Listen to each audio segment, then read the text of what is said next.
हरियाणा के यमुनानगर में पूर्व पार्षद और वाल्मीकि नेता राजेंद्र वाल्मीकि के बेटे जानू वाल्मीकि को गोली मारने के मामले में परिवार वालों ने कई खुलासे किए हैं। राजेंद्र का कहना है कि पुरानी दुश्मनी के चलते कई दिनों से बदमाश उनके बेटे की रेकी कर रहे थे। पुलिस को सूचना देकर जान का खतरा बताया था। सुरक्षा के लिए गन का लाइसेंस मांगा था। फाइल लेकर वो कई बार एसपी से भी मिले, लेकिन कोई कार्रवाई नहीं हुई। पुलिस पूरे मामले में मूक दर्शक बनी बैठी रही। हमले का अंदेशा था, जो कि हो गया।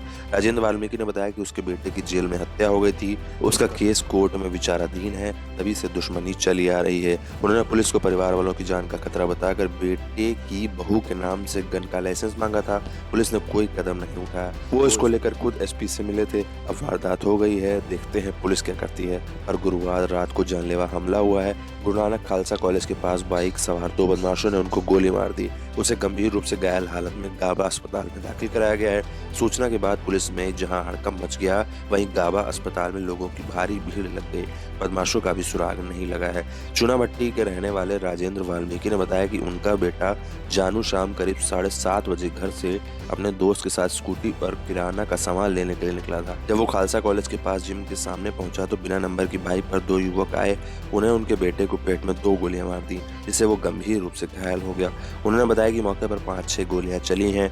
गोली की आवाज सुनकर जब आसपास के लोग इकट्ठा हुए तो बदमाश भाग निकले। दोनों बदमाशों ने चादर लपेटी हुई थी। बताया गया कि बाइक सवार बदमाशों ने जानू वाल्मीकि पर कई गोलियां चलाई।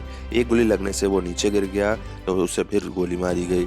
उनके पेट में 2 गोली लगी बताई जाती हैं। जानू पर बदमाश और फायर करने वाले ही थे। आसपास के लोग मौके पर पहुंच गए। बदमाशों को भागना पड़ा। राजेंद्र वाल्मीकि अखिल भारतीय वाल्मीकि महासभा के महासचिव हैं। करीब 2 साल पहले उनके बेटे रमन की जेल में संदिग्ध परिस्थितियों में मौत हो गई थी। उनकी जहर देकर हत्या का आरोप लगाया गया था। उस समय भी यमुनानगर में खूब बवाल हुआ था। चंद्रशेखर रावण भी यहाँ पहुंचे थे। अब दूसरे बेटे की हत्या का प्रयास किया गया है।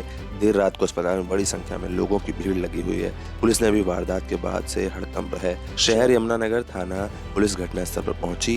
यहाँ पर सबूत जुटाए गए। इस दौरान आसपास के लोगों से भी घटना के बारे में जानकारी ली गई। सीसीटीवी फुटेज भी खंगाली जा रही है। एक सीसीटीवी फुटेज मिलने के बाद पुलिस आरोपियों का पता लगाने की कोशिश कर रही है। जिस तरह से युवकों पर गोली चली है और वो उठकर भागे हैं, तो उनके पीछे तेज रफ्तार में एक बाइक दौड़ती दिखाई दी है। सीसीटीवी में दिखाई देता है कि बाइक सवार युवक हवाई फायर भी कर रहे हैं।